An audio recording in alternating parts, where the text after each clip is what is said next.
जय हिंद, नमस्कार दोस्तों। कैसे आप लोग? मैं आशा करता हूं आप लोग बहुत अच्छे होंगे। हमारा कैमरामैन जो आदित्य भाई है, हमको अपने हिसाब से बोल लेना, ठीक है।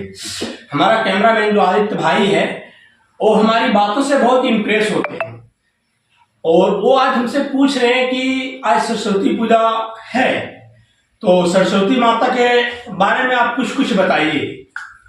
तो भाई, यदि निबंध लिखना होता है किसी सब्जेक्ट पर या किसी चीज पर, तो उसको री स्टडी करना पड़ता है।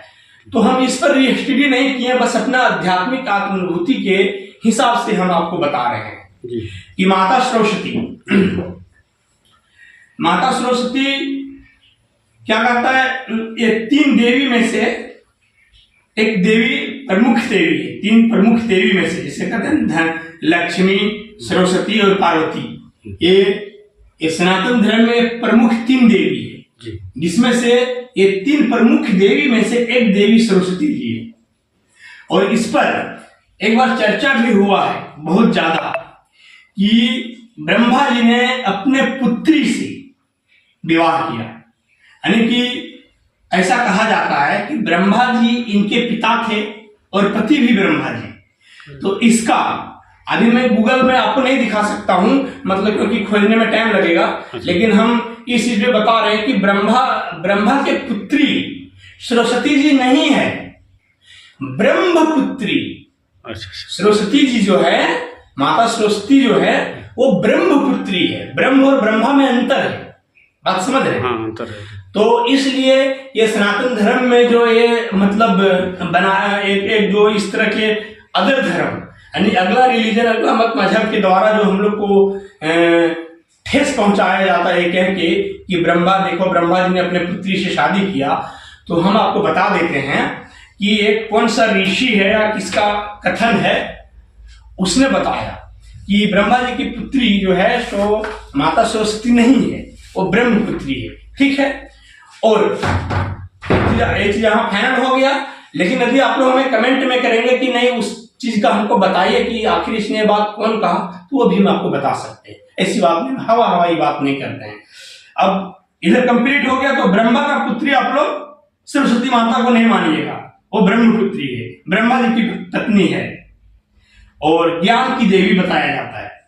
समझ रहे हैं आदित्य भाई? अच्छा। सरस्वती माता को ज्ञान की देवी बताया जाता है। लेकिन हम आपको बताना चाहते हैं कि सनातन धर्म में हम लोग माता सरस्वती को मानते हैं तो ज्ञान होता है, लेकिन और भी धर्म होता है, जैसे जैन धर्म है, सिख धर्म है, इस्लाम धर्म है, ईसाई धर्म है भारत में। तो वे लोग माता सरस्वती को नहीं मानते हैं। तो उसके पास विवेक बुद्धि कैसे है? ये भी सोचने की बात, ये भी सही बात है। तो हम सोचने की बात है, जो सरस्वती माता को नहीं मानते हैं उसके पास भी विवेक बुद्धि ज्ञान वो कैसे है? तो हम इस पर आपको एक थोड़ा सा बात बताते हैं कि जैसे आपके घर का जमीन का कागज एक आपके घर में होता है, रखते हैं आदमी, और अधिक है वो गुम हो गया, तो फिर आप सरकार के मंत्रालय से उस कागज को निकाल सकते हैं। बात समझ रहे हैं? ठीक उसी तरह से स्पेशल ये विश्व विधाता जो है, जो ये तीनों लोक का जो मालिक है, जिसको कहते हैं त्रिलोकपति, उसने माता सरस्वती को ज्ञान का बटलोई मैंने समझ रहे हैं, यानी कि ज्ञान की हड़िया कहिए, ज्ञान का भंडार या घड़ा कहिए, वो माता सरस्वती को दिया है। लेकिन उसका दूसरा कॉपी वो त्रिलोकपति के पास भी है।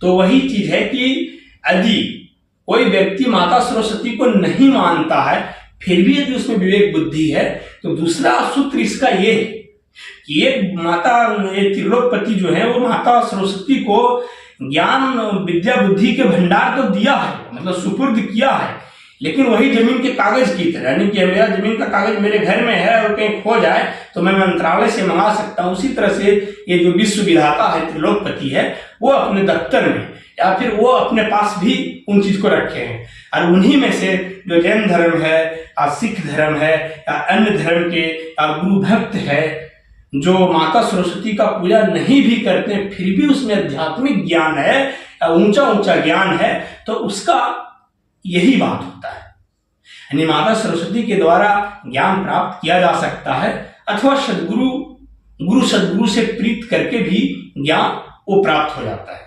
समझे, यहाँ बात समझ गए?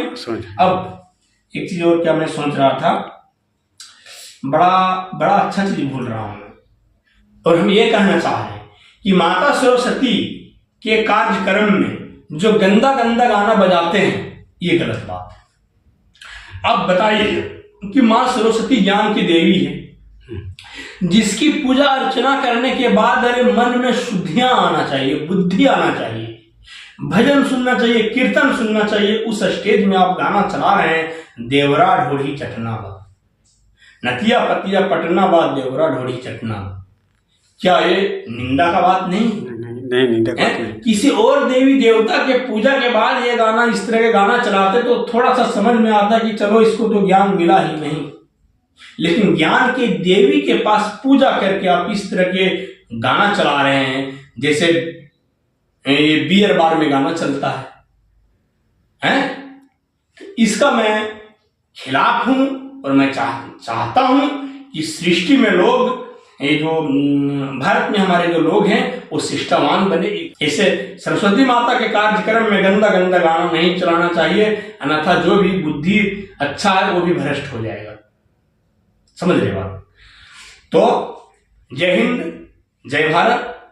और मैं ज्यादा विश्लेषण क्या करूं, मैं फिर बताऊंगा, अगले बार भी मैं कुछ उन्हीं बात बताऊंगा दोस्तों। तब तक के लिए जय हिंद। थैंक यू भाई।